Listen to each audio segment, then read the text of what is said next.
between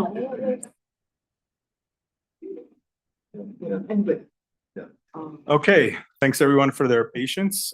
So again, welcome to our IEEE and the Future of AI. This is part of our New York Tech Week, where there's hundreds of activities going on all across the city. So hopefully you had a chance to look into some of those. Abhi, if you want to hit the next slide over for me. And I'm just going to, again, go through some logistics for our in-person people, as well as our audience that is joining us from Zoom. So I did mention where the bathrooms are and our helpful attendant outside if you need some additional assistance. And today we are going to have a great panel on talking about different AI aspects and how IEEE is involved with them. So some of you may not have heard of what IEEE is. So I'm just going to kind of go through that very high level. So we are, I think, the largest technical nonprofit in the whole world. We have over 500,000 members, and we are involved in more than 160 countries. So it's very vast, the activities that we do across education, humanitarian, standards development, as well as empowering different demographics and people to better themselves and better their communities. So if after this you want to talk with me about how IEEE is saving the world, I would love to tell you in more detail. But some of the things I want to give a couple of thanks to today, I want to give a thanks to some of our IEEE Communication Society, also known as ComSoc, directors, such as Sin and Trish and Christine and Abhi, that are made this event possible, as well as our local IEEE sections, namely the New York section, Philadelphia section, and the North Jersey section, who have all collaborated with these activities. So I think, Abhi, I'm going to ask for you again to go to one more slide for me.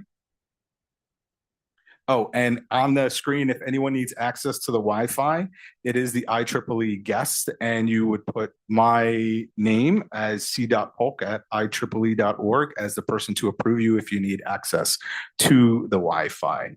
And so without any further ado, I want to introduce Abhi, who is the IEEE ComSoc Director of IT and Communications, who is going to be the moderator for today's panel. So, Abhi, over to you.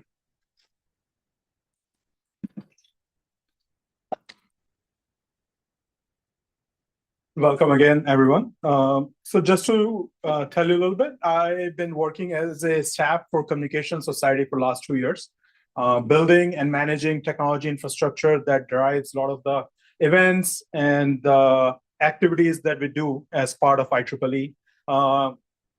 You may be surprised to hear, as a IEEE as a whole, we organize around 2,400 conferences and events in a year around the world.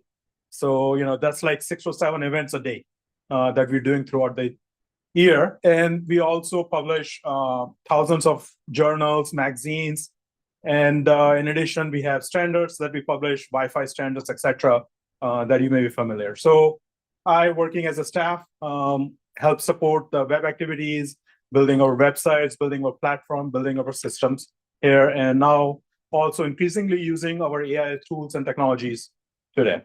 So I would like to start by introducing our panelists today. And I'll ask each panelist to speak a little bit more about themselves, and after I mention them. So first, our panelist is Chng.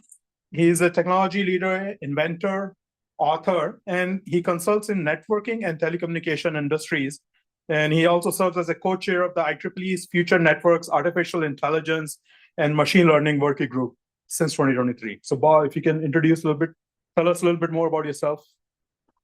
Yes, hello, good afternoon. I am Chng, and thank you very much for that very nice introduction. I don't really have a lot to add. I very much look forward to thoughtful, interesting conversations with members of the audience and fellow panelists. Our next panelist is Matthew Andrews. He's the department head of the modeling and optimization group at Nokia Bell Labs in Murray Hill, New Jersey. Thank you again. Thank you very much for the invitation. So, yes, I started my career as a mathematician, which I think is a lot's been going on in math and AI just over the past few days. There's been a lot of news about new mathematical advances from AI. With my current job, a lot of the things where we're interested in AI, one is around AI for physical spaces, how to use a network to understand what's going on in the physical space and connect that to a model. And also, how do we just use AI to improve the design and operation of communication networks? Okay. Greg, if you can go to the next slide. And after Matthew, our third panelist, Mariel Machado. She's the senior director. I think she has a new title of the IEEE. So she coordinates IEEE humanitarian technologies and tech for good activities in past. And now you can tell us more about your new role and title. Thank you. So the new role, I'm still doing the same thing, but a little expanded. So my new title is Senior Director of Technology for Social Impact and Sustainability. So I'm leading now the Climate Tech Group, assigned from the Tech for Good or Humanitarian Technologies Group at IEEE. Just my quick background, I teach a class at Columbia University for the School of International Affairs. I do an introductory class of technology, emerging technologies for good or for impact. And I do basics of AI, IoT, blockchain, to be sure that the policymakers and the development practitioners are equipped to actually develop this for good. And I think, one of the questions we'll tackle in the panels around policy. So how can policy be adapted when the basics of technology are not understood by these policymakers? Just to give you a couple of, additional context for some of my remarks, the first part of my career was in the telecommunication industry.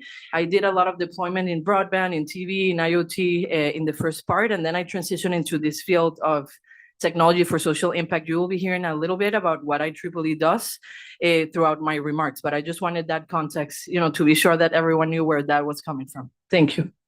Yes, so we have all incredible engineers up here. Just to remind. Our fourth panelist is Jeff Lonta.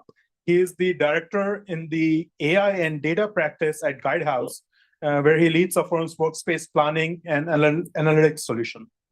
Jeff, you can. Yes, good afternoon. Thanks, Abhi. So Jeff Lonsock, as the slide mentioned, I am a director in our AI and data practice, but for the last 2 decades, I've been focused on workforce planning and analytics. So if you're not familiar with that space, it's basically helping clients or organizations make decisions on their workforce using data, which is very far from where folks were at 10, 20 years ago, where a lot of workforce decisions were made based off of data. So now with AI, you could imagine the exponential capabilities there are with AI being in that space. So I hope to bring that perspective to this panel. But outside of my day job as a director, I'm also an angel investor that invests in early tech startups. So seeing how early stage tech startups use AI is also another interesting aspect that I think a lot of folks would love to hear. So looking forward to sharing those experiences. Can everyone hear in the back? Or is anyone having trouble? Okay. I think we may have to put the microphone closer to our mouth when speaking. Okay. Just something to keep in mind. And our final and the fifth panelist is Gautami Nankani. She is a senior AI ML customer engineer specialist at Google Cloud, based in New York City. She has been working at Google since 2018, and she was also a global nominee for the Women in Tech Awards, a very prominent speaker in technical talks. Thank you. Firstly, hi, everyone.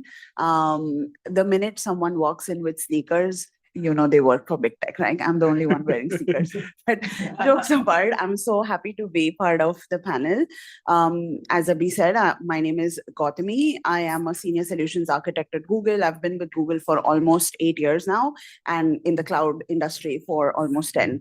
I work in the weeds of AI. I help build and develop solutions specifically to AI and cloud for our healthcare customers from an industry standpoint. I also have a lot of experience. I worked in media and retail. So I've seen both ends of the spectrum where the adaptability of AI was so fast. And on the other hand, healthcare and obviously the regulatory industries have a lot more governance and security. So bringing that perspective as well. I love doing the panels, and I am part of IEEE for various committees as well. So always good to be back in the IEEE world.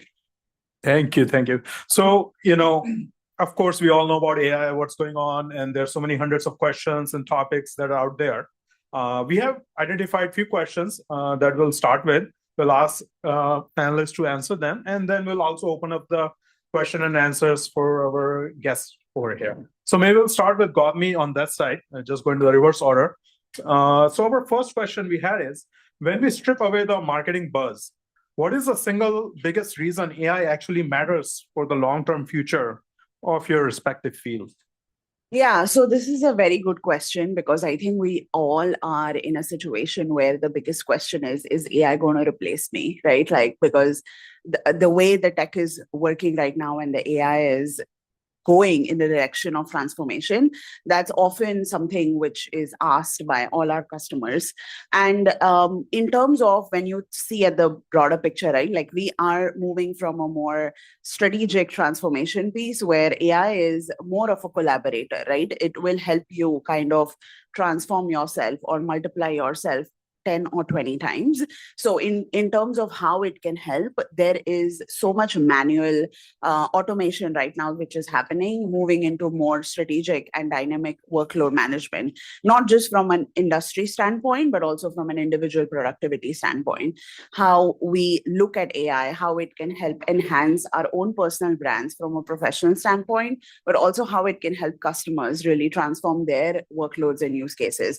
And when I specifically work with the healthcare industry, it's really changing lives, right? Like we have the latest LLM model which is called Co-Scientist. It helps you brainstorm the next cure for some of the rare diseases out there, and how can you augment some of the brain power that our scientists and doctors have with the power of AI to kind of, transform some of the future proofs and medicinal fields. So from a healthcare standpoint, that's there. From media and retail, obviously, like the way we interact with the application, how personalization works, it's much more than that. Obviously, there is the AI hype, and we all are in that bubble right now, but if we look beyond that, there is a lot of real value that comes out of it if we start holding hands with it. Yeah, sounds like we need to go beyond the hype cycle to figure out the real solutions using AI. Jeff? Yeah, there's so many different ways I could answer this question. Well, one, from a standpoint of professional services or management consulting, AI is going to have a heavy impact on the business model of how we operate. But from the standpoint of what I specialize in with workforce planning, for those who may not know what workforce planning is, it's basically getting the right people in the right place at the right time. So it's the capabilities and powers of AI, I think, are going to help just bring big data into that conversation of how do you get the right people at the right place at the right time. But I think another way of looking at this question is what type of talent is our organizations going to need once AI gets into the fabric of their operations?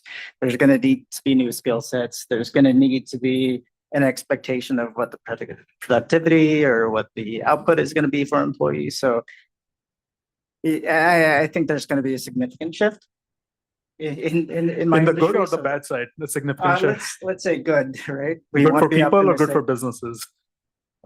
It could be for both. I guess to address that, I think as employees, as staff, as people, we need to be proactive and not wait. That would be my point of view. In learning AI. Correct. Yeah. Marielle? Yeah. I will pass it to the participants right now, and raise your hand if you have ever heard the term AI for good. Okay, so not half at least. So this is why it's important for our work, for the work that we do at IEEE and beyond at Humanitarian Technologies, to be involved with AI and to leverage AI, because we are working towards the AI to be equitable and to be accessible by everyone. So again, AI is like, as everyone is saying, right, is coming to us in every single sector that we live in. Something that is important for our department that, at IEEE, just to go back a little bit to what we do, we run programs that are devoted to advancing technology for the benefit of humanity. And that means for the good of humanity. So access to all services, gaps in connectivity, in energy.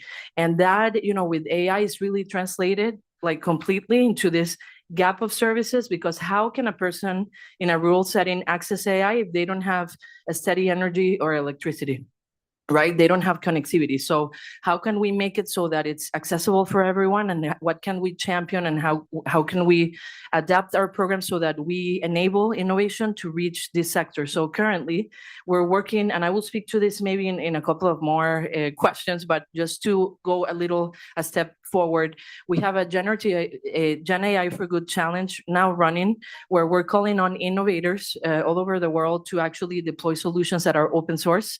So leveraging the LLMs to actually solve challenges at a country level for countries that don't have the capacity to do that. So we're talking about countries like the Gambia, Lesotho, Bangladesh, and we're deploying the solutions, in order to transfer to the country to solve challenges in health, in climate, in agriculture. So something, just to go back to the main question, why it's important for us to leverage AI is because in our work, we need to do that in order to help shape this sector and be sure that all voices are heard. Thank you, Matthew. Also going back to the same question, what is the biggest reason AI actually matters for the long-term future in your field? Okay, so coming from a large telecom vendor, I really see 4 areas where I can already see AI having a huge impact. One is just the development of products. So I think the acceleration that you now get from coding assistants has been immense. Just the time it takes to develop quite complicated pieces of software. You still need some human input to kind of figure out what you want to do, but both in terms of the planning stage and then the coding itself, there's been a massive acceleration there. So development of the products. Then I would say operation of our products, so operation of the networks. So telecom networks are exceedingly complex. They generate many logs, many alarms. So AI is already proving very useful in terms of understanding the operations of an ongoing network, trying to understand where the problems are, and then solve issues as they occur. So producing the networks, operating the networks. Then I would say using the networks. So we have a lot of interest, and this is something my team is particularly interested in, is building physical AI models for understanding what's happening in certain environments, say understanding the activities of a factory, a warehouse, a traffic intersection. So there's typically with some kind of sensor that you then need the network to connect that to an AI model. And AI models are rapidly getting better in terms of understanding what's going on in the physical world and also connecting robot applications, those types of things. And then lastly, where I see a big impact is also in how the networks can actually help the AI to operate. So a lot of us think of AI models as now running in a data center. Increasingly, there's work in kind of disaggregating models so that now we're running AI models across data centers. And now the concept of the AI grid is coming out, where you really basically you're sending queries, AI queries to the cloud, and having those really being answered by many agents working in collaboration. So I see that as a big trend. For this question again about are we seeing AI enhancing the people or replacing the people? I think I see a little bit of both, but I would say optimistically, I feel it's mostly on the enhancing end. That, I mean, our hiring is mostly starts off with interns, and I see still the need to bring in interns. But I think what's changing is AI is becoming a sort of must-have as one wants to move into these type of fields. It used to be you had to make sure the interns knew how to code so they can implement their solution. Now you need to ensure that they're AI fluent so they can leverage the AIs to help them do what we ask them to do. No, definitely. Bao, your thoughts, like what's the biggest reason AI actually matters in your field? Yes. Now, I'm also a telecom/networking person, so I come from that field. Now, when I see that question, and we panelists did get to see the question ahead of time, I type that question into an AI model and ask what it thinks. So I will tell you what AI told me, and then I'll tell you what I, as a human expert, tells you, right? So I asked the ChatGPT this question, right? The answer I got back largely falls along the line of, because the world and the system we built are becoming increasingly bigger and much more complex, AI is therefore needed to help us deal with all this complexity. Now, on the first blush, that's a very reasonable answer, right? We are living in an ever more complex world, and we're building larger and larger systems with more and more components that fewer and fewer people understand. That is essentially a trend that I don't think we can reverse easily. Now, as a human, I will tell you this. With all my experience as a system architect, as a operator of large systems, of deployed large systems, I will tell you this.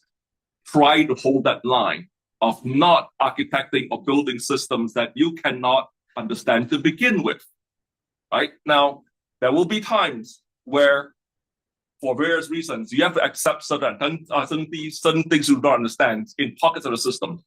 Even when those times come, please try to insist that bottom line of having a firm grasp on drawing a boundary around the things that you accept you will not understand. And that's okay, but at least you have to know what parts of the system you do not quite understand. I see AI as a powerful productivity multiplier. Okay. Nonetheless, it is not a linear multiplier, it's a non-linear multiplier.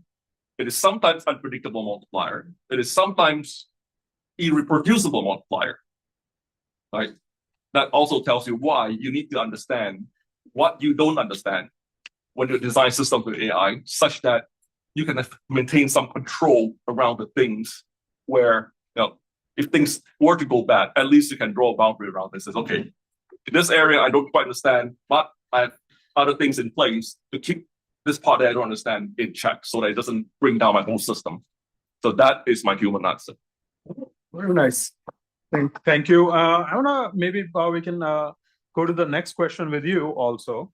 So, in the next question, as we are increasingly using AI, we are moving from experimental projects and now trying to put them into the foundational infrastructure. How do we, as we are running into a lot of challenges, nowadays there's a lot of talk about tokens being very expensive and not having enough electricity in America to build all the infrastructure. So from your technical perspective, what kind of architectural breakthrough do we need to make this sustainable, the scale of AI implementation that we are aiming for or imagining? So we want AI to operate at infrastructure scale. That also means we need AI to behave like infrastructure. Okay, so when you say infrastructure, you don't really want that infrastructure to behave in a way that you cannot predict. You don't want it to operate in a way that you cannot reproduce. Let's say electricity. You understand how that works. You flip a switch, you expect the light to come on. That's reproducible, that's predictable. You want AI to more or less have that reasonable degree of predictability. Okay, so that's the first and foremost. Make AI behave in a way that people feel they can depend on, even for life and death situation. If you can't get there yet, then at least for that part of the work, try not to use AI yet. Understand what you're doing it, why you use it. I mean, rather than starting from the point of, I have this AI, let's try to use it everywhere. Try to start with the problem statement. What problem I'm trying to solve? And then evaluate whether AI is the right solution at that point in time. Now, I very much like AI as technology. It's a very useful tool, and it keeps improving all the time. It will keep improving all the time. So today, AI may not be suitable for certain tasks, but tomorrow it may be. So we have to keep an open mind on that one. And as for the cost, you're talking about tokens getting more and more expensive. I think we're still in the early phase of implementing AI. Every now and then, just in this past couple of years, every now and then you see a major seminal paper coming out that says, oh, I found this new way of making AI more efficient, right? Say, January 2024, DeepSeek came up with a mixture of experts that vastly lowered the cost curve for AI, right? Then recently, Google, my Google friend there, came up with a technique called TurboQuant that drastically compressed the tokens, right? And then DeepSeek also came up with something called compressed attention, right? So all these different techniques works towards reducing the cost of AI, and we're still early in the game. So I'm very optimistic that the cost will be brought under control. Not only that, we also have hardware improvements, right? I mean, today everybody is obsessed over NVIDIA, you building the next great piece of GPU-like hardware. But NVIDIA is not the only game in town. It's the only game in town for certain things, but in the whole universe of AI, people are doing other things as well. Like Apple built this neural engine into all their Apple silicon. It's not all that expensive. You can still affordably buy an iPhone, right? And Google came up with tensor processing unit. Good job. Right? Meta has its own. Yeah, Meta has its own processor coming up. Amazon has its own processor. Microsoft has its own hardware coming up. So we're still early in the game. So I'm quite optimistic that this AI cost curve will be wrestled under control. Matthew, your thoughts? What are the other architectural breakthroughs do we need to scale AI, perhaps in your industry? Yeah, so maybe I could start by just echoing some of the things Bo said. I think definitely for when faced with technical problems, it's always good to take a step back and say, is this something where we need AI to solve it? And certainly a lot of the problems we see in the networking telecom domain, you can cast them as mathematical optimization problems. And I think as soon as you can do that, you can use good old-fashioned mathematics to solve them. And I think obviously where AI has been amazing is where things are maybe a little bit unstructured. So the function that takes sort of a set of pixels and maps that to cat or dog, that's obviously something that sort of traditional mathematics couldn't solve. And so I think it's always good to take a step back and try and figure out, okay, are there more traditional techniques that can solve these problems? Because often then it's much cheaper to do it by the traditional techniques. And I think we're doing a lot of that in telecom as well, is trying to figure out what aspects of the networking stack can AI truly give a benefit. I think just more generally in terms of architectural challenges, and obviously I can only speak from experience. One thing that struck me is how oftentimes when you're trying to deploy AI models, oftentimes the hard part is not actually associated with the models themselves. It's about getting the data to the models. So as one particular example, we've been working with a soccer team in Milton Keynes in the UK, where we're trying to give the fans real-time player tracking application. So something that the fan could look at their phone in the stadium and get a sort of diagram of where the players were on the field. So this was basically recognizing players on the field. So that's something that a YOLO model, they're getting extremely good at doing those type of things. But actually building the app end to end was very challenging, and it was really due to the sort of real-time aspects. And it was about getting all the data from multiple cameras that we had at the field and getting them all that data synchronized at this right place at the same time. And so there are a lot of network challenges doing that. So again, especially since I'm interested in a lot of physical AI problems at the moment, it's oftentimes the AI is the easy part, and it's getting the data to the models is where the challenge is. And I think also echoing the Bo's comment, I think just the efficiency is obviously one of the big ones, that these data centers are taking huge amounts of electricity, huge amounts of water, and that's going to be a challenge, and where we see a lot of the current backlash. And I know some of this that people sort of proposing these modular nuclear reactors as one solution, but it's already hard to get zoning approval for a data center. Are you really going to want to put a nuclear reactor next to somebody's house? So I think there's a lot of challenges there, but I think also the industry is starting to address some of them. And I think there's a lot of interest again with the sort of different hardware, and also disaggregating lots of parts of the AI again between the training and the inference, but also just within one inference query as well. A lot of people now are looking at separating the so-called decode, prefill and decode. So doing the initial understanding of the query from generating the output, and that can be done on different hardware. And so I think people are really driving the efficiency in different parts of it. So I'm sure a lot of that will continue to happen. I think this is very interesting. Marielle, do you want to share something? Yeah. Yeah, so I think I will bring back again the AI for good, AI for all perspective. We're now, I mentioned the competition that we're running, the challenge with the United Nations. Now we selected the winner. The solutions are all open source, so can be transferred. So we're tackling one problem that we have, which is the technical capacity to build these models. That has been kind of solved. But now that we're transferring it to the country, there's not enough infrastructure to actually take those models and deploy them nationally. So I would suggest that breakthroughs that are needed to bring it also to the global south and some areas that are still lacking that connectivity will be models that are a little more efficient, that could run locally, energy-wise, connectivity-wise, that are also multilingual and can work on multiple languages.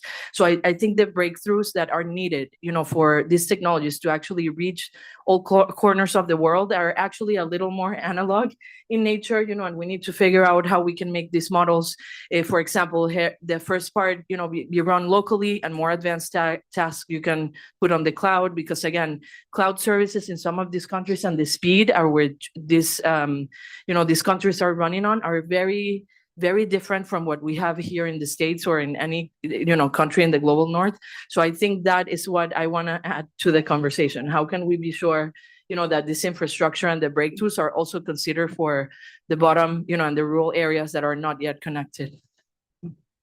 Jeff, any thoughts? Yeah, I'm gonna answer this from a different perspective, because I think there's no denying that technology is gonna get better and better and better. Right now it's powerful as is. But technology alone doesn't make or break whether or not it gets sustainable. It's that trust layer that I feel a lot of organizations are starting to understand, that the adoption of tech requires trust. And how can you gain that trust with tech?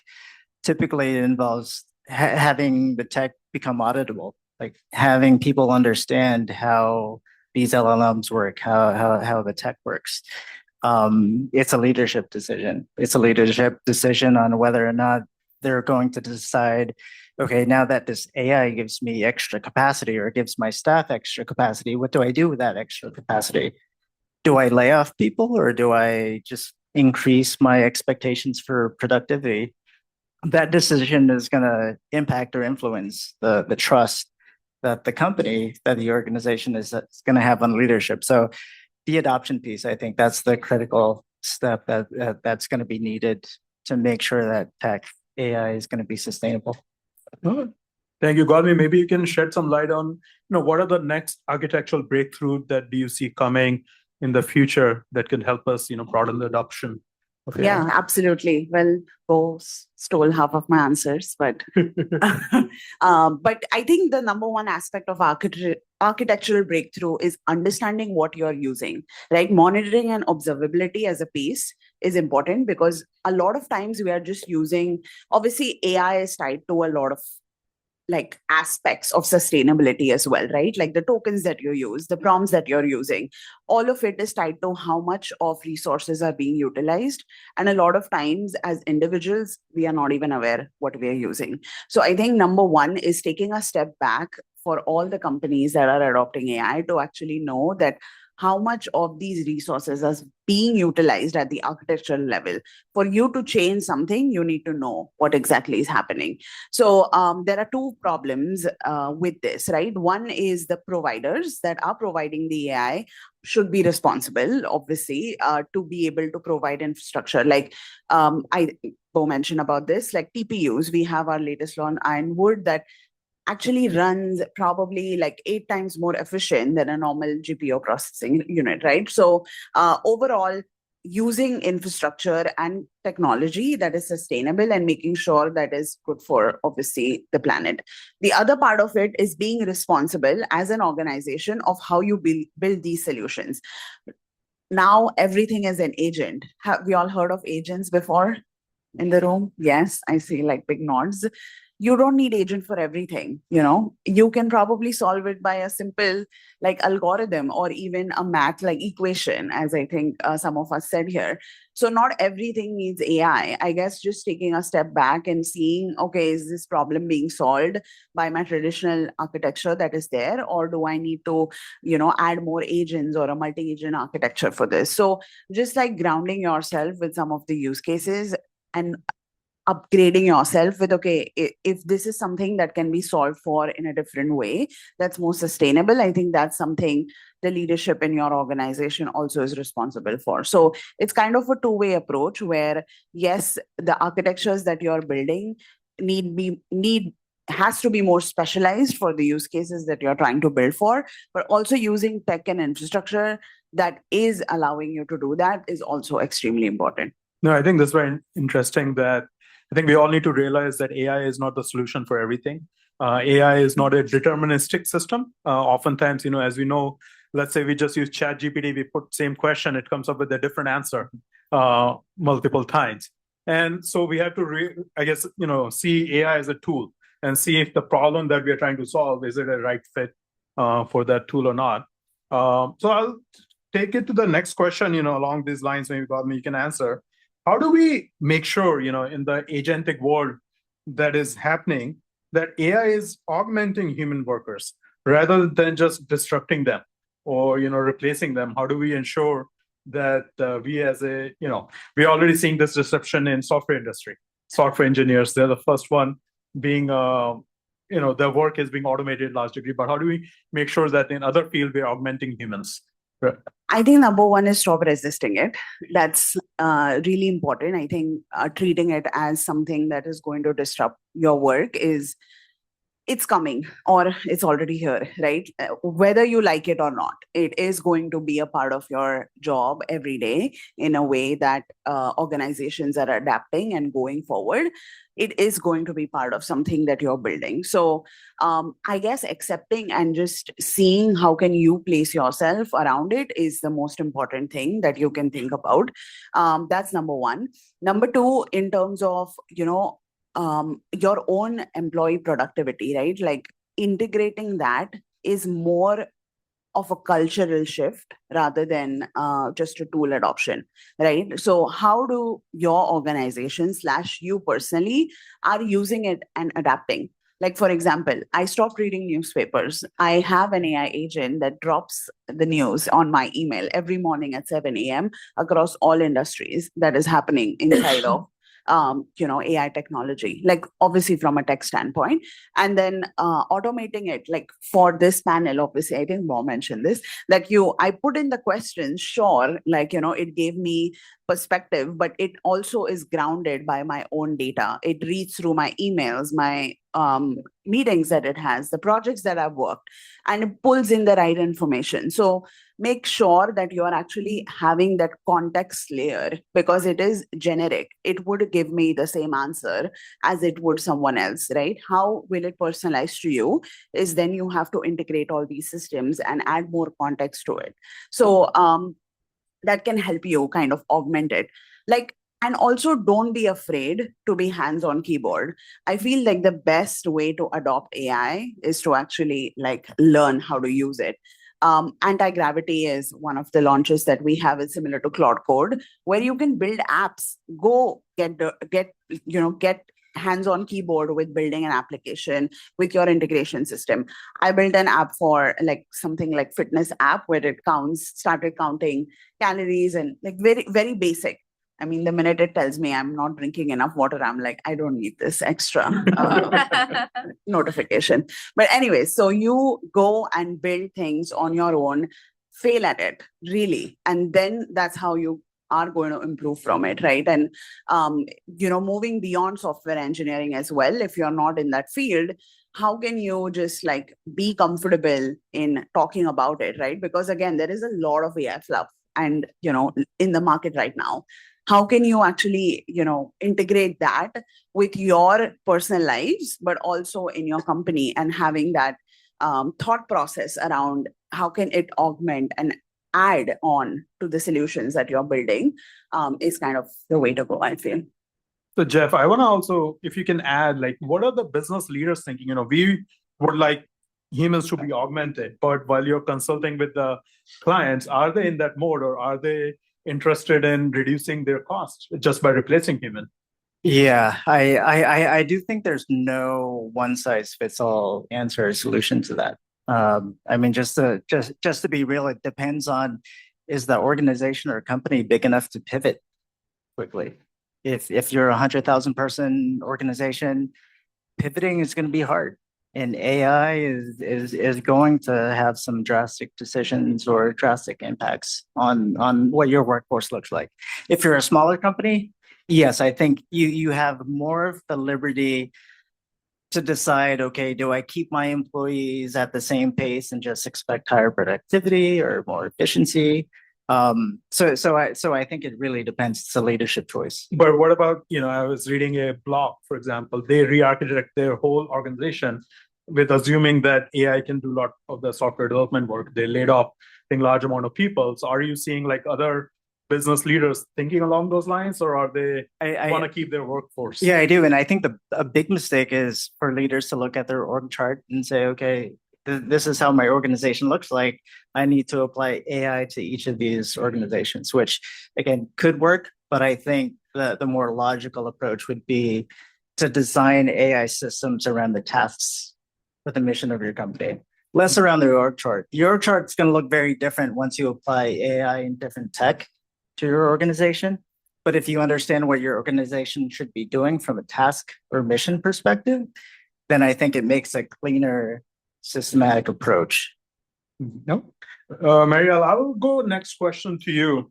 I think so. We had a question about how can we use standards and policies to keep AI development safe and inclusive to solve real-world humanitarian crisis now and in the future without running into the risk of unchecked automation?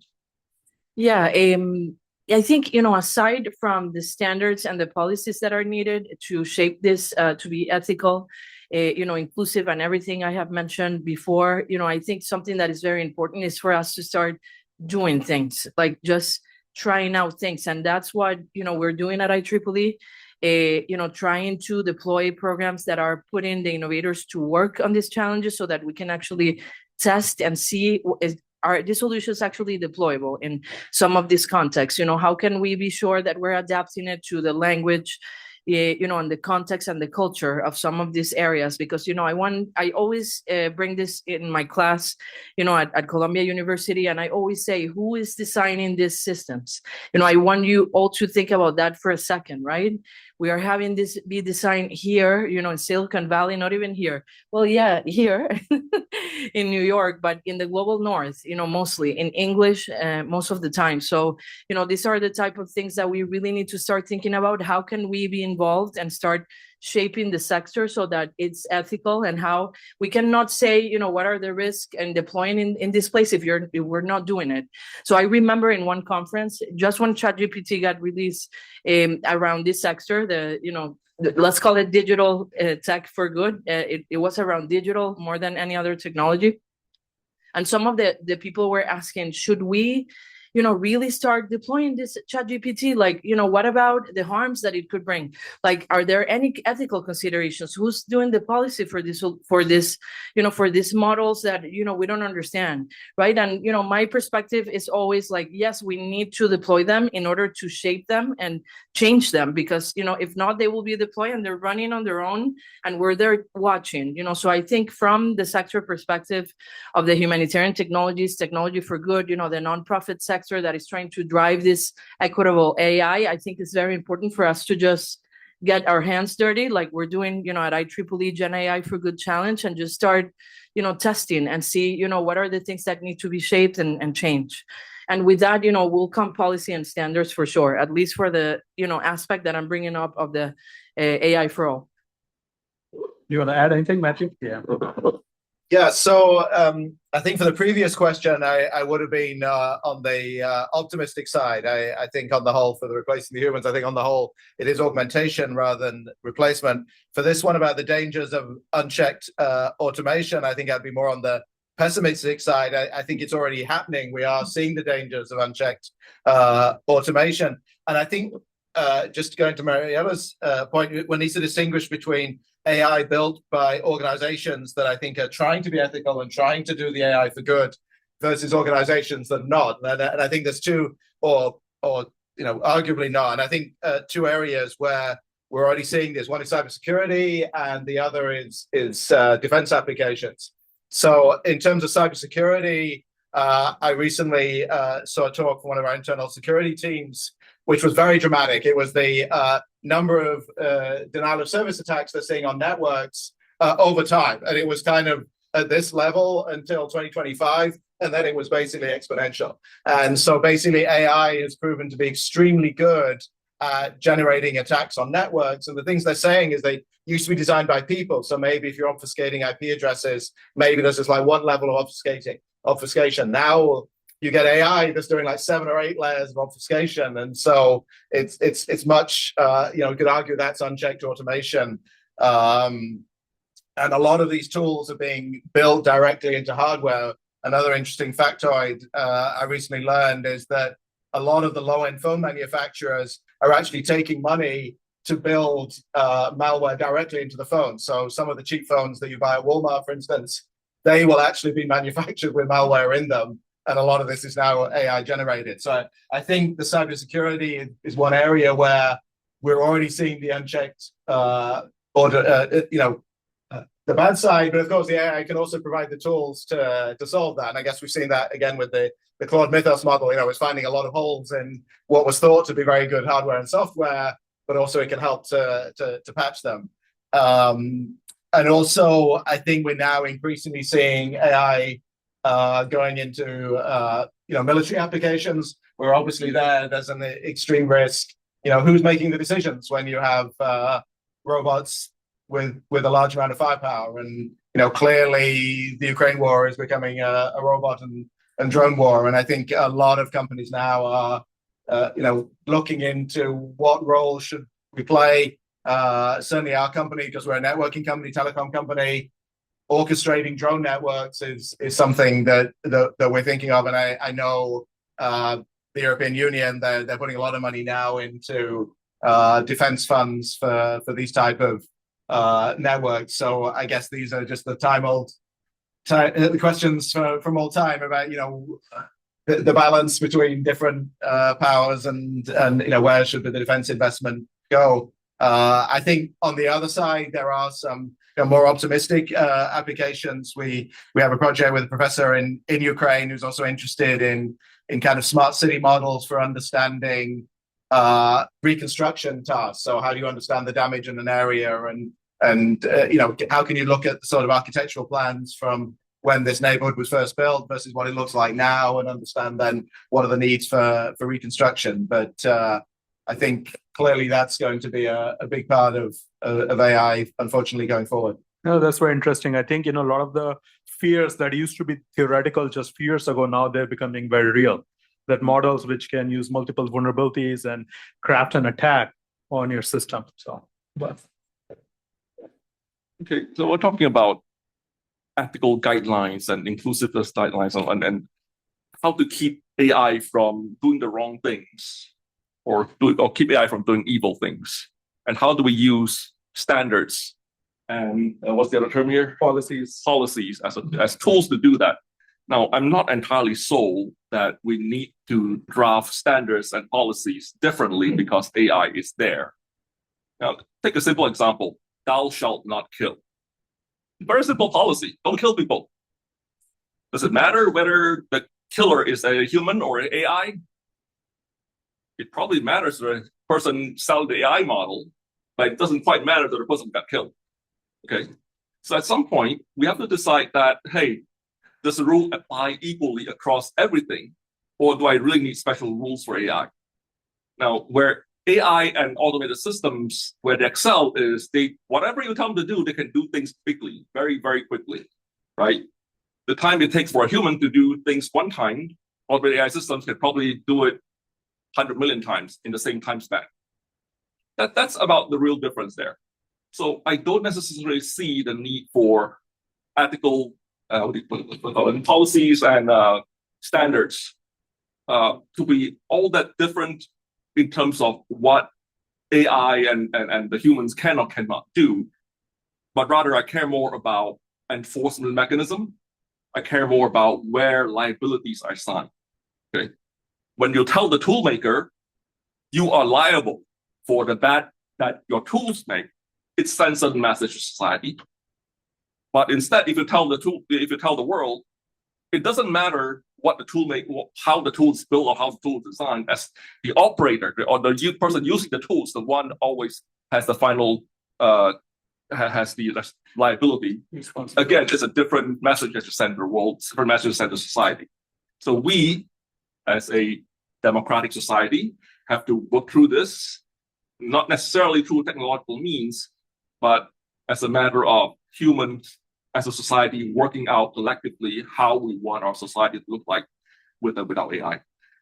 Thank you for all those very insightful answers. I want to now open the floor to our guest here as well. If you have any questions, if you can raise your hand, anything that triggered any comments from you.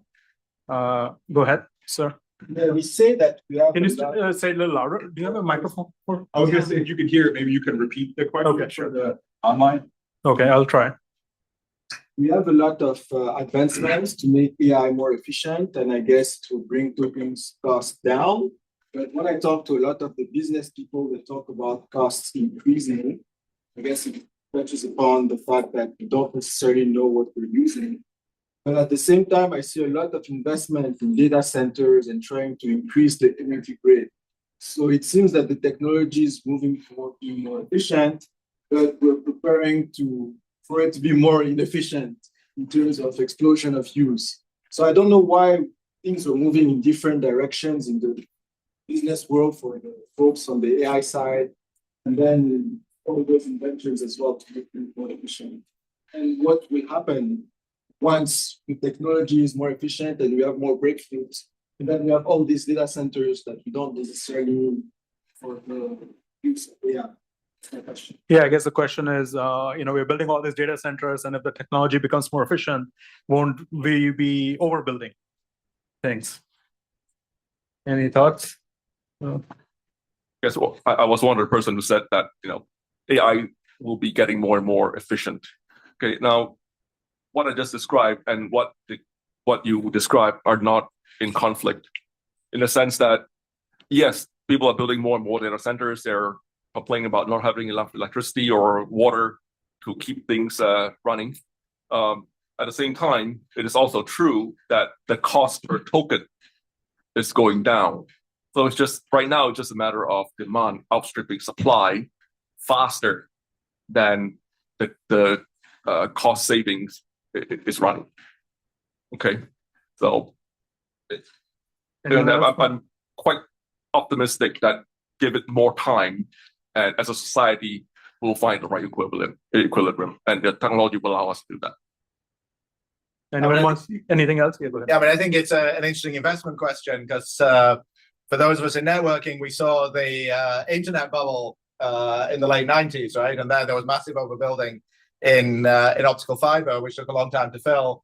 Are we doing that now with the data centers? I think that's a very interesting question. I think that in terms of the cost for the business, certainly when I look at what's happening internally in our company, there's a huge increase in the adoption of these AI coding tools, and that's generating a lot of cost. And I know that's something a lot of people are concerned about. I would still say that the cost for getting the AI to do a certain piece of coding is still much less than paying somebody to do it. So I think there's a lot of so that won't stop the adoption of these type of tools. But then you also see things like the Sora model for video generation. I guess OpenAI more or less turned that off, right? Because I guess it was just hard to make that efficient enough based on the amount that people were willing to pay for it. So, and then I guess you get things like Jensen Huang's comment that you should give everyone essentially as many tokens equivalent to their salary, that was the right balance. So I don't know. We're certainly not doing that at Nokia, so I don't know what the balance at other companies is. Go ahead. That's next question. I address that Yeah, question real quick? Because I think that's a great question, and I think it's a big mystery around how low token costs are gonna how low they're going to go. We were talking as a panel earlier, side conversations around open models, and how if you do have these local models running, the cost per token, of course, dramatically decreases or is non-existent. So I think the technology will mature to the point where it does democratize a lot of the power of AI. So that's going to be exciting, but we'll see how quickly that gets here. Yeah, I think looking at history, we have always managed to build applications that fill the pipes. We figured out Netflix, and then on the mobile side, we had all the streaming and everything also. So, over the data usage exploded once we had the iPhone introduced in our telecom network. So I think we have figured out always, in the history to fill those pipes. So maybe we'll use all the capacity that we're building. Go ahead. Yeah, my question is for Bob, but actually really to the whole group. I really like this concept of infrastructure and predictable and reliable systems. And I'm in healthcare. So in healthcare, it is life or death. I'm curious, how do we get there? Really, that's really the question. I mean, the car companies are trying to say, well, we kill less people than humans do. And that's good enough. But in healthcare, it's can't do that. Right, we need to say our outcomes are better, we validate, run clinical trials, do all those things, which we will do. But we're going to do it after we get to a predictable and reliable system. So how do we get there is the question. Yeah, so the question is, just to repeat, how do we build predictable and reliable systems that can deliver better outcome in the health sector, for example, as well as, automated driving sector. I think similar challenges there. Gautami, I think you worked in that field, so maybe you can start with that. Do you want to go first, and then I can? You might either. Yeah, go ahead. Okay, so there's a lot of ongoing work to make AI predictable and repeatable. Okay, now, even when bit by bit predictability is not there, there are also mathematical tricks that I can play to say when these two things they don't have the same set of bits, that they are still semantically or semantically equivalent. Okay, so there works along that line that would then allow regulated industries such as healthcare to be able to deploy this kind of system. But a lot of people are working on this, and you will see more and more papers in this coming up. But we need time. That's the end of it. That's really the answer. We need time, and you cannot rush to implement before you get there, regardless of what your shareholders might want to see. You just have to hold the line that says, hey, human life is paramount. I'm not going to force an AI system that doesn't quite meet my predictability or dependability requirement onto my medical systems. End of story. We need time. There are people working on this, very smart. I have so many opinions. I work with healthcare almost, every day from an AI standpoint. There is, believe it or not, the adoption of AI is accelerated in healthcare right now. There is an issue in the sense of it's very siloed. There are so many tools and technologies specific to particular industries and organizations that needs to be connected. So number one is identifying, do we need such siloed systems and tools for so many applications out there? So we really help guide companies to understand that, all right, based on what you have right now, what are some immediate value adds that we can do, which is discharge documents, or even, understanding some handwritten notes and applying AI to it. Can we add on or accelerate some of the use cases from a healthcare standpoint? That's number one. And obviously sustainability and all of those conversations are part of those, making sure that the solutions that you're deploying are not only just adding efficiency, but also they are doing the right things for the infrastructure as well. So from an architecting standpoint, it is important to stop. First of all, it's important to do these proof of concepts for high value use cases, right? If you're able to do that and prove out from a business standpoint, then sure, it makes to do further investments in expanding it and deploying it across different segments. But if it's very siloed, and if it happens where in an organization there are 10,000 teams trying to do the same thing, and there is no communication. No one knows what everyone is doing independently. So like bringing that together, and hence like top-down approach is extremely important, so that you have a holistic view of what's happening across the whole organization to be able to do that. So, but you're right. Like, I think you need not rush it from perspective of, okay, you need to adapt it. It can be at the tactical level to begin with, and then slowly adopting it to other levels inside the org.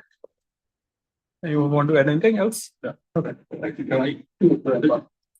I want to add one more thing, is that when we say predictability and dependability, even when you have humans do it, you do not have perfect predictability, you don't have perfect dependability. So that's why the concept of a semantic equivalent is kind of important there. If you give a same set of clinical facts to a physician, give it to him before breakfast, give it to him after lunch, he may actually come back with different comments. The words may be different, but if a human doctor is more or less up to snuff, the meaning that he conveys should be almost identical. Yeah, that's all I mean by semantic equivalence. Like, you don't exactly have the same words, but they mean the same thing. And if you allow that for human, I think it stands to reason that you should also allow that to AI. So I think, go ahead. Just respond to that. Yeah. So, and just doctors get tired, right? So why you should have a surgery in the morning, the afternoon, because you're going to get better results. It's studies that show that. And back to your other point about using the same litmus test for whether it's AI or anything, we have clinical trials. That's the gold standard. We compare current method. Yeah, I think maybe, the question is, at what point do we launch the systems? Are these when they are perfect, or when they're better than the current solutions, or better than the current standards that we have? So, a question in the back. So given that the core barrier to AI adoption is incompatibility. Can you come up a little bit? Oh, yes. Yeah, so it'll be easier for us. Everyone to hear. So given that the core barrier to AI adoption is incompatibility, it's the missing trust layer between humans and new systems, what does the actual scaffolding look like to bridge the gap? And I'm not talking about like the policy level, but at the point of like actual interaction. So what needs to exist for a person to move from skepticism to reliance?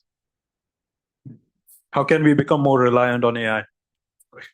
I mean, I would say a lot of this is already happening with the reasoning models and the chain of thought models. So, I mean, in an area where you can, maybe have understanding more than maybe anything else in mathematics, there's a lot of work recently on so-called chain of thought models, where you actually get the AI not just to produce the answer, but to also produce its reasoning in terms of how it got to the answer. And that really is a way to get you from the kind of probabilistic realm into something that you can trust more, in that generally these models work by trying a lot of different areas, and it will run into some dead ends, but at some point it will get to something that it thinks is a solution, and then has ways of checking whether that was correct. And you can go beyond math to other realms where there is some sort of type of dependability. So I think these things are already getting much better than the sort of hallucinations that we had a few years ago. So maybe there's other techniques that can be utilized, but I think this idea of a chain of thought that you can actually check after the initial inference is going to go a long way towards that. Yeah. Yeah, I think you asked about the trust, if I'm not mistaken. And I think, part of what, I work with in the sector, we're talking about policy. You mentioned that not like you were not asking about policy, but things that have helped, that are helping, is having policies in place to make it a little more ethical and trustworthy, and I think we're going back in some countries like the US, unfortunately, where we're, just scrapping away that, but European Union is moving forward in creating frameworks and guardrails that could enable that trust to grow with time. When you say, well, if my government or the European Union is saying that they need to follow these rules, and these guardrails, then, the system should be a little more trustworthy. So I think that's one. And the second one, is to talk about when they contacted me for this panel, panel, it was around the AI Readiness Index. I don't know if you have seen that graphic of the world. Anyone has seen that report? So I think it's the map of the world, and basically that AI Readiness Index is really similar to maybe the level of income of some of these countries, and also related to democracy versus dictatorships in the world. So I think on that aspect, the trust is kind of linked to that, but that readiness, I think it's one important piece that I know you mentioned is the policy, and I think we need to work on that. And again, part of my class actually is enabling policymakers to understand technology, because in the understanding of the technology, you can create policies around it. If you don't understand any of it, because for you it's another language, then it's very hard to enable that to have guardrails and to work in a setting that could be trustworthy and reliable. Yeah, I do think that's a great question. I know I brought up earlier the trust layer that's needed. I do think that transparency always is a great place to start to get that trust, but how do you get transparency with AI, right? Second best would be auditability. How do you audit the results or output that you're receiving from the AI? Or also, how do you hold somebody accountable to it? You have to have a human in the loop. I think organizations need to have somebody, a point of contact or a subject matter expert that does validate the output coming from that AI. And I think as time passes on or time goes on, there's going to be more trust. It's just like the internet. When the internet came out, I'm sure everybody didn't believe what's on the internet. Now they do believe it, but then now with AI, there's this distrust. So it's cyclical. I do feel that AI is going to mature into something similar. But yeah, auditability and having a human in the loop, I think will encourage trust. Yeah, I think we have gone too far on the internet side. People believe too much what's on internet nowadays. I want to add something. So when you build your AI systems, the most important aspect is explainability, right? Responsible AI works very hand in hand in designing some of that. You can ask, so whenever you build anything, definitely you can know what's going behind the picture by explainability, right? Like when you build systems, you can actually audit the model, that why is it giving that response? What are the citations? What are some of the grounding mechanism it's using? So all of that can be increased, right? Through transparent modeling and solution architecting through that. So very much it is possible. And as you know more what's behind the scenes, you will be able to trust it more. So that's a good approach. Don't trust it, like to begin with. And then once you kind of build the systems and give the model, give you an explanation of why it's saying the things it is, what are the sources it's citing, then eventually I think the adoption is much higher. Yeah, I think definitely one area that we are growing is citing the sources. A lot of times you have seen instances of hallucinating, making up case and laws, etc. I think citing those will be important. And if I can add to that, I think that what she's bringing is super important, the explainability of the model for responsible or ethical AI, but some things that we find when we go, to the sector with policymakers, they don't understand, what that even means, so I think the AI, literacy is something that we need to continue to work on. You mentioned it, like go and build something, because I think that it's something that the world should focus on for the future here or anywhere. How can we understand these AI models so that we understand the explainability, so that we can shape them, change them, because I think that's lacking, not in the tech world, but in the rest of the world. We have a question in the back. Yes. So with AI changing so fast, if you have kids, what skills would you like your kids to gain, and what do you want them to do in the future? Yes. Can you repeat? So the question is, with the AI growing, what we want kids to use and what not to use, and I would say skills do you want them to develop, and what type of future they have in 10, 20 years? Yeah, what kind of future our kids will have, in future in 10, 20 years, and especially what skills should they learn now? Has anyone thought about these things? I don't have kids. I do, and I think about this a lot, and I have seen a couple of reports around this, that they say that for the future, we should really focus on AI literacy. So not necessarily coding and making all the models, but understanding how they work. So really going into the depths of that. And I would say also kind of the context and working across like cultures and across different, sectors, because maybe the future of work would be kind of a mix of things. You won't be like just a lawyer. You would be working in a couple of things because the AI will be doing a lot of the work that we're now currently doing. So these are reports of the future of work that I have heard, but yeah, just part of it, like, social skills, like multicultural skills, and really AI literacy that I mentioned, like how to understand this model so that we're not afraid of them and we can use them for our benefit. I don't have kids, but I have an opinion. So the most important thing right now in any, like with or without AI, is human connection, right? And I feel like that's something that shouldn't be taken away from the generation that's, growing right now. And how, as a parent, we are stripping some of the things that are being introduced like so early on for the kids. I think that's kind of our responsibility as an adult to make sure that we are giving them and utilizing AI to benefit their growth rather than hindering, because, a lot of the image generation and also like the AI data out there is all about like the standards in general for everything are now so high, right? Like beauty standards, filters, and so many of the other things. So how do we protect them from that and making sure that, grounding them with the experience that use it to help you grow rather than comparing it against things out there. So I guess as an adult, we are kind of responsible to make sure that you are exposing these tools and technologies at the right time, and hopefully the school systems and the education systems will adapt to it. Yeah, I do have two kids who've both recently graduated from college, so it's something I think about a lot.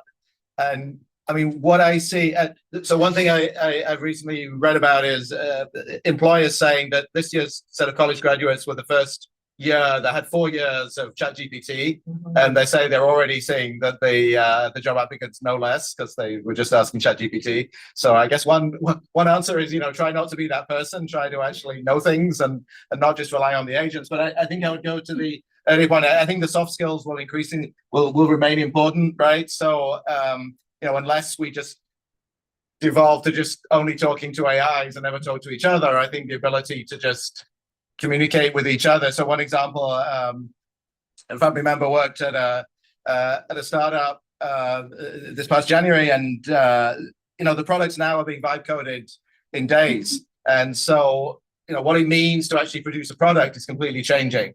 But there's still all the need to go out and sell and talk to potential customers. So I think we're kind of shifting back to that. So I think it seems that there'll be a lot of work that will get automated, but a lot of things won't be. And we just need to kind of figure out what those are and kind of guide our kids. And then there's all the interacting with the physical world. And so one thing I see a hugely hot area at the moment is robotic startups and companies that have a sort of physical world component where you actually got to build a device. And that's much harder to do directly with AI.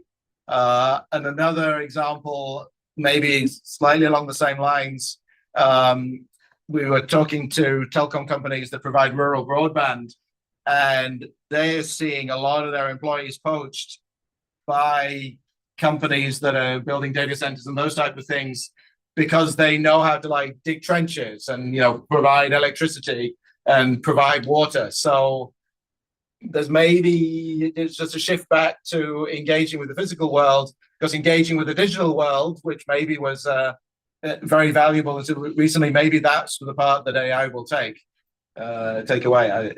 I guess that's the question we're all asking. Yeah. I think we're all wondering a question in the back. Hey, greetings, everyone. My name is Amar. I'm a visiting researcher at NYU and Morgan State and a Hacking professor. I'm also co-chair for IEEE Milcom and Joint Communication Sensing in Europe. So one question that's happening within the chairs is our policy for AI, 4 papers. So in 2025, the policy was AI is prohibited. And within the last 6 months, and ironically, a lot of the papers are about AI. So we know the students are actually using it. Within the last 6 months, now we have a target group within the chairs. And what we're coming is interesting. One, they're saying they're actually encouraging students to build block diagrams. Then it came into, oh, they are using and vibe coding and using it for algorithm. And now we're getting to the point, how could we make sure that the data sets are actually real data sets that are collected through experimentation? So maybe not to put IEEE in the hot spot here, but we are waiting for policies from IEEE. And we're actually looking at our own budget to look at tools that will help us look just like if AI is being used in these papers, and is it also influencing the IP? So just want to share what's happening in our chair sessions and get feedback here. Just to repeat the question, I think it's about what are the IEEE policies with regards to using AI to write papers, as more and more people in their research are using AI. And I think that's one of the very hotly debated topics within IEEE as well. How do we ensure the quality, as well as then provide, IEEE, our core value is we provide, we review those papers. And how do we ensure that we are able to review those papers also effectively? Yeah. I'm not from the publications and journals, department, let's say, but I think, at IEEE, we're also figuring out, and we for sure will come with a policy around this. I'm sure that they're working hard on that, because we have been integrating a lot of Gen AI and AI into into the business, but also facing, the users, right? Like you. So we're working on it. It's the bottom line. And, for me to share in addition, because I teach the class, I also see at Columbia University, they don't have a real strong policy around the usage of AI. And you see, it's one of the leading institutions, you could think, in some sectors, but they don't have that figured out. So I think we're all, trying really to digest and see how the world will move forward.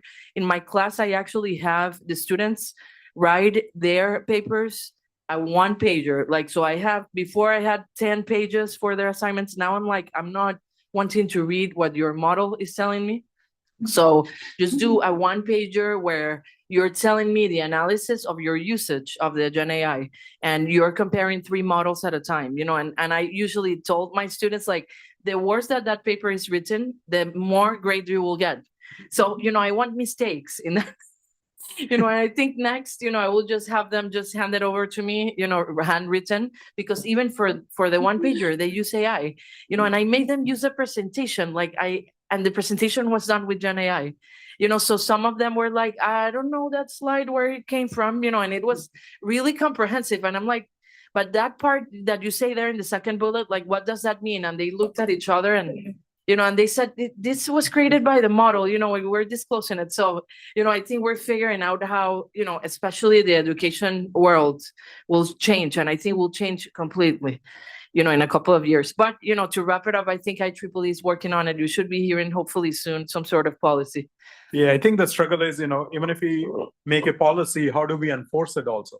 What are the mechanisms to enforce it besides, self-certifying for people? So I think it's a big challenge, and we are all facing it in IEEE. And I think one of the side effects is we are getting larger number of papers being published in our conferences and publications as a result in last couple of years. Can I add a suggestion? Yeah. So have you heard of a concept called LLM as a judge? So basically it's training the model to be a judge. What it means is you train the model with the actual papers that were written by humans, and train the model that whenever you're reviewing the papers across whatever submissions are there, is this AI written or not, based on that. So this is a very common architectural concept we have for any agentic applications that we generate. So what it does, it adds the supervision or the audit layer that whatever answers are being generated are being tested against the existing foundational repository that you have. So you can use the power of existing papers that and again, I don't know if this will work. I just thought about this right now, is some of the papers that are being written by humans are trained by the model, and it would understand that, okay, this is how the language should be, and then training it for AI generated content and basically flagging it. So that could be your automated system. And from there, it would go to peer reviewing. So I just reminded me of a study I read recently. I don't know how true it is that, if you use one of those models to create your resumes, and then on the recruiter side, if they're using those models to also evaluate resumes, the models prefers the resume generated by their own model. So if you use ChatGPT to write your resume, then if the recruiter is using ChatGPT, they prefer the ChatGPT resumes over Gemini or Claude or anything. So I read something recently, very interesting. But any other questions? Okay. One last question, yeah. So a lot of the panelists have mentioned that AI might be a very good hammer, but not every problem is a nail. So what heuristics do you use to judge what problem is good for AI or generative AI, and what problem is good for traditional math optimization or like people skills and communication? Yeah, so just a question for everyone. The question is, how do we figure out AI is the better solution for the problem that we're trying to solve, or if there are any other solutions that we should be using?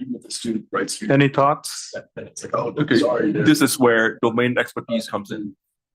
As a domain expert, hopefully you know your field and it's state of the art in your field well enough that you have some sense of where to start. Now, where to start, just as it says, where to start doesn't mean that's the final answer. After you start, before you actually pull all in on AI, you should do a bunch of testing to verify that your hunch is correct. When you say this problem, AI can solve better. After somebody come up with an AI solution, you still have to test it, make sure it really is better before you deploy. Anyone else wants to add anything? Yeah, actually, that's a very good question. Something internally, we've actually tried to build some little flowcharts to actually figure out, is this a problem we should apply AI for? Sorry, I have various versions of this, but if I can remember off the top of my head, first of all, you ask, well, can you actually create a mathematical formulation of this problem? And then you ask, well, is it something that's tractable? Because obviously, just because you write it down mathematically doesn't necessarily mean it's tractable. And then if it is, then you just say, okay, we'll just apply the traditional techniques. If not, then you have to ask, well, can I get training data for it? And there's various questions you can ask. But I think it probably depends a little bit from one domain to another. But I think it is something that can be kind of formalized. And you can compare, in this situation, probably it's best to train a model. In that situation, it's maybe best to solve from first principles. But so I think, I think it's about time. I want to wrap up by giving our panelists a chance to share anything else, last minute or two, any last comments or thoughts that you have with our guests here. Anything? Yeah, maybe we can go one by one. Maybe, Bao, we can start with you. Well, as a concluding thought, I would say I very much welcome this opportunity, and I thank IEEE for giving me this opportunity to sit here with my fellow panelists and discuss this AI issues with all your fellow audience here. There's this one question about how to raise your kids with AI. And not using the Android kit, but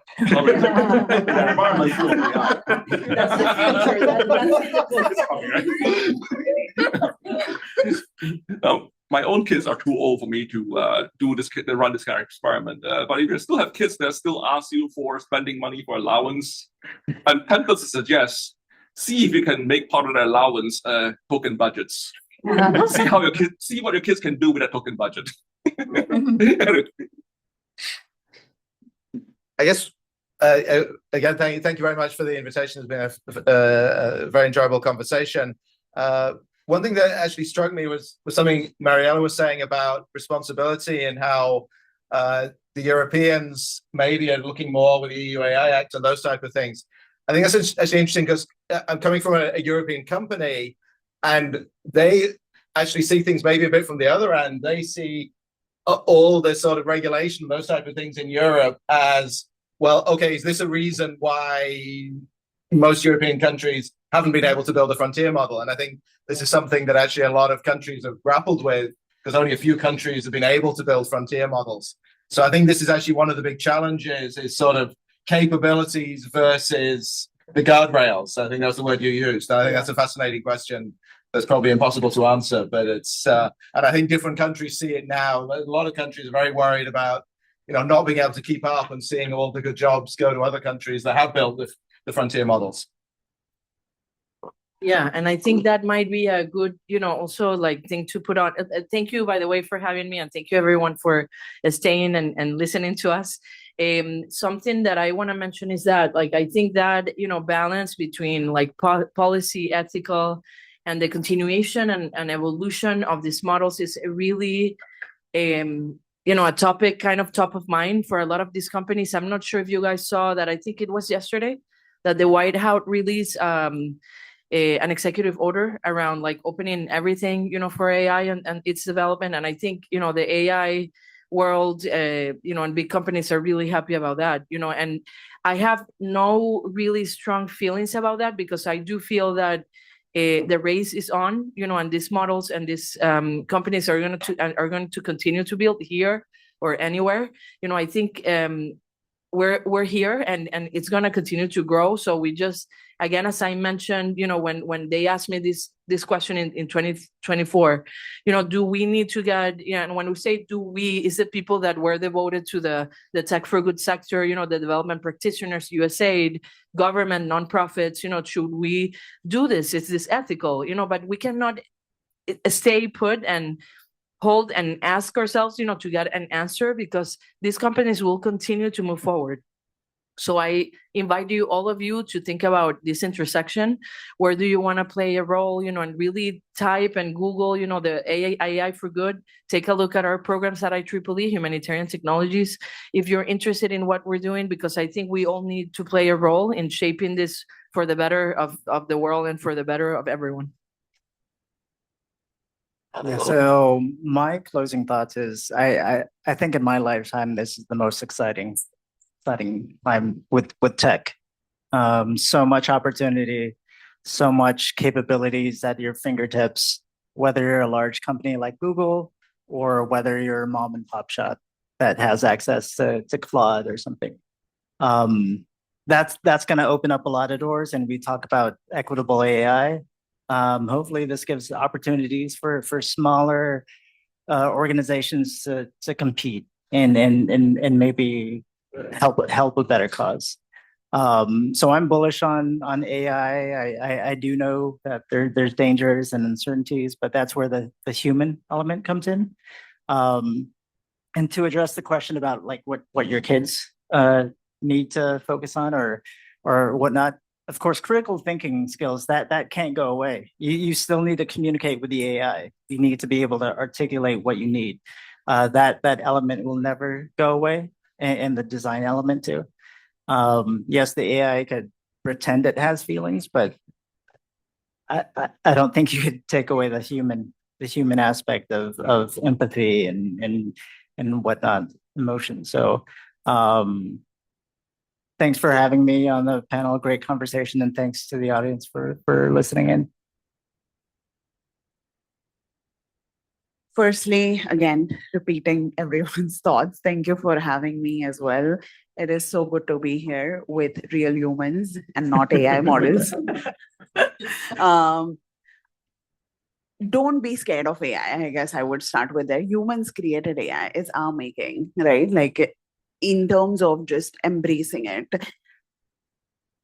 being something that will help us grow and help us make sense of a lot of things, but make sure that you also read what it's responding as well, in the sense that, degrees and educational background that all of us come from are not going to be replaced ever. Like the effort, the years you put in to develop yourself, build your brand, and also work is not going to be replaced. The years of experience that you have, the human connections that you make are still far more important in today's world. So make sure that the first and the last thing that you say is to a human being and not AI. And having that real connection is still very, very, very important. But overall, one homework for everyone today is go home and build an app on either anti-gravity, Claude, ChatGPT, whatever your choice is, but go build something today. Thank you so much for, very inspiring ideas and thoughts. And I want to thank our panelists. A big round of applause for panelists for making time and their thoughts. And before we close, I also want to thank my colleague Craig for putting this together and doing the 99% of the work to make this happen for us. So thank you, Craig. And we have some snacks in the back, some drinks, and also we have a swag that you can pick up in the back if you're interested. So it's a small bag from the Communication Society. My colleague Tammy will be in the back if you want to take one. Yeah. Networking. Go ahead, Craig.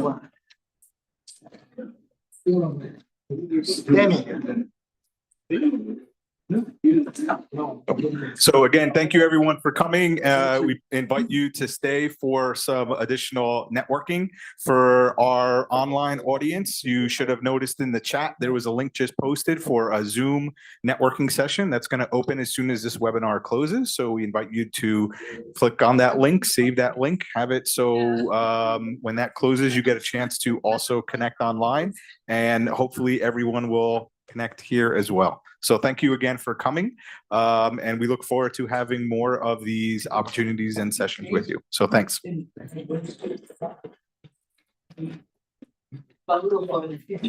Nice. Very nice. Yeah. Very good. Sure, so I realized.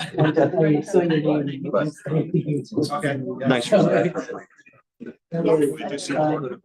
Oh, no, absolutely.